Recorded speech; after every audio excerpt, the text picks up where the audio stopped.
FM, cette radio militante née en septembre 85, fruit de l'association Jeunesse Active de Mirza, support des joutes verbales de nuit, auditeurs, a été le fleuron d'un mouvement de libération et depuis son fondateur, Koyo, reste ferme sur ses convictions face au débat instauré aujourd'hui. Moi, je suis un indépendantiste convaincu.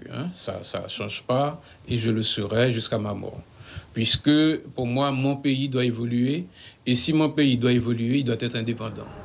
Pour ces militants, il est certain que cette question statutaire n'est pas nouvelle. Ils en ont fait un combat idéologique, de velléité d'indépendance, faire rupture avec cette France, ce centralisme démocratique. Ils faisaient déjà front de lui.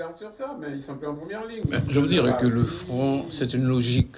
Et ce ne sera pas le premier front, puisqu'il y a eu le Front démocratique guyanais à des moments difficiles où tout le monde devait se réunir, et ça s'est fait. Et il y a eu d'autres fronts qui se sont faits par la suite. Donc, pour moi, c'est une logique. Et lorsqu'on doit véritablement se réunir pour le pays, il faut qu'on fasse un front commun. Et dans le front, il n'y a pas que des partis politiques. Il y a tous les partis politiques. Ce n'est pas la droite et la gauche, là. Le MDES a fait partie de cette mouvance d'émancipation, parle de décolonisation.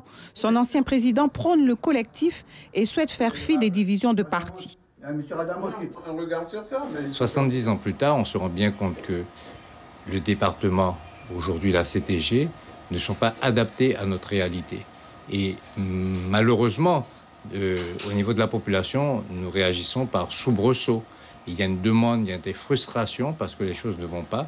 Les choses se dégradent au niveau économique, social, au niveau de l'éducation, au niveau de la santé. Et je pense qu'il faut se travailler à un rassemblement de la population alors qu'on voit bien qu'en face, c'est division, corruption. Et les grandes questions comme le foncier, les grandes questions comme l'éducation, la culture devraient nous rassembler pour que nous ayons, comme nous l'avons dit à l'époque, un destin commun. Et quant au projet lui-même, il suivrait son cours tout naturellement, un cycle dans l'histoire. Je pense qu'il y a une doctrine au niveau du gouvernement, c'est d'ancrer coûte que coûte la Guyane au train de l'Europe aujourd'hui, anciennement au train de la France. Et nous voyons bien que nos réalités sont tout à fait différentes et pas encore divergentes. Mais je pense qu'aujourd'hui, les choses, c'est dans l'histoire. C'est dans l'histoire. Écoute, quoi qu'on fasse, le statut est appelé à évoluer.